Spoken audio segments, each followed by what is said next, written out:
Okay, hello people. I don't have my computer around, so I can't do this. And yes, I did see all the comments on the Q&As. I did do a video with them, um, so I will be uploading that probably later today when I get home. So, Gian uploaded most recently a video. I'm guessing he got from the Pokemon website or something. And like I've said before, that's where I get all my information from, Gian. So then the Bulbapedia if they ever update stuff. So most likely I'm gonna check that after I check this. So we got a new video explaining the new stuff, and I don't believe this is fake. This is so real. I can't believe it. So for the Alola region, we've got 5 islands. Well, 4 technically, but there's this little thing off the right off the coast of this first one that you see all the way to the left. So I consider that a 5th. But I'm guessing it's just gonna be 4 big islands. So, for Pokemon Sun, your Sun Legendary is called Solgaleo, like we had assumed. I know. And it's a Psychic Steel. Its ability, and I wrote all this down so I wouldn't forget, so that's what I'm looking up. Its ability is called Full Metal Body, though it looks like it doesn't get intimidated at all. Because it had against the Salamence in the gameplay. And its special move, I guess, is called Sun Steel Strike. And that's what we saw in the last video from when they released information, and my cat is being so fluffy and adorable. I'm sorry. She's distracting me, among other things. Anyway, and then Moon Legendary, which I'm going to be getting, is called Lunala, and I love the name already. But like I said, we already knew about the names possibly. And it's a Psychic Ghost. Now, I didn't expect that, but I love it.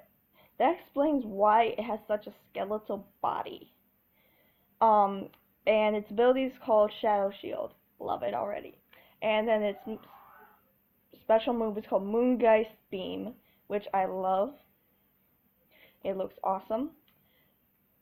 I'm gonna skip the next little fact I wrote down and wait for to do that after I say the date, because I'm just gonna say that it's one detail I don't like, but I'm not gonna complain too much about it because I want obviously the game.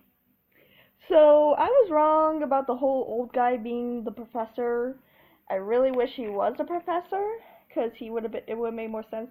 But I guess the professor is that young guy and I guess everybody calls each other cousin in Hawaii, so I didn't know that for sure. But he's called Professor Kui Kui, or Kukui. I don't know if that's a plant or not, or tree or not. I'm hoping it is, because then otherwise they'd be breaking the tree cycle. And I just named my OC region's Professor, which is more winter themed. So, because I forgot about that whole tree professor thing. So, and then we get to know more about the guy we saw in the picture. We get to see who the protagonist. We already knew what the boy protagonist looked like, but the girl in the red weird chicken hat, I guess she's the female version of the protagonist. And then we get to the boy we saw at one point. I'm guessing he's supposed to be the rival, maybe, or maybe he's the fun rival. And his name is How, or How. I don't know how you pronounce that because I'm used to Japanese with stuff like that. But the professor has this assistant called Lily, and she's, I guess, supposed to be mysterious. She's this little girl, blonde-haired girl in a white dress and a big white sun hat. She looks like she would be the better of the two to be the protagonist. And I'm sorry, my cat's being so fluffy. I want to show her right now, but I can't. She's just being so fluffy. Who's a fluffy girl? Oh, she's looking at me now. Hi.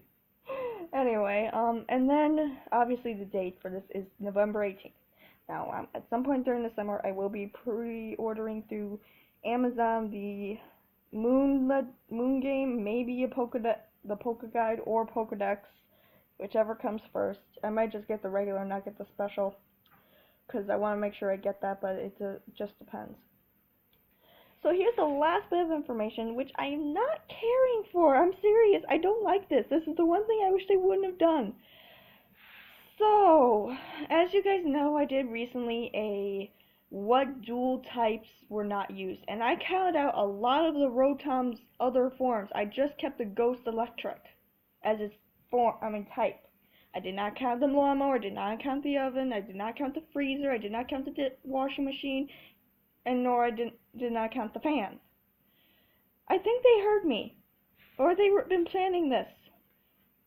They've probably been planning this, but I think they also heard me. I do not. So, because now your Rotom, to complete your Pokedex, you have to have a Rotom in your Pokedex, and it will talk to you. Now, there's a picture in the game, but then they show at the very end, before they show the date, all this, and it's like, okay, that's creepy. I'm serious, that's creepy. I don't want a Rotom, as much as I love ghost types, I don't want an electronic ghost type in my Pokedex. It could screw me over. It could make stuff in a totally different language or something like that, unless it's a nice ghost. A nice Rotom. I don't know why you have to have one in there. So anyway, yeah, that's about it for new information. I'm gonna look on the Bulbapedia soon, see what else there is, and like I said, she's being so fluffy.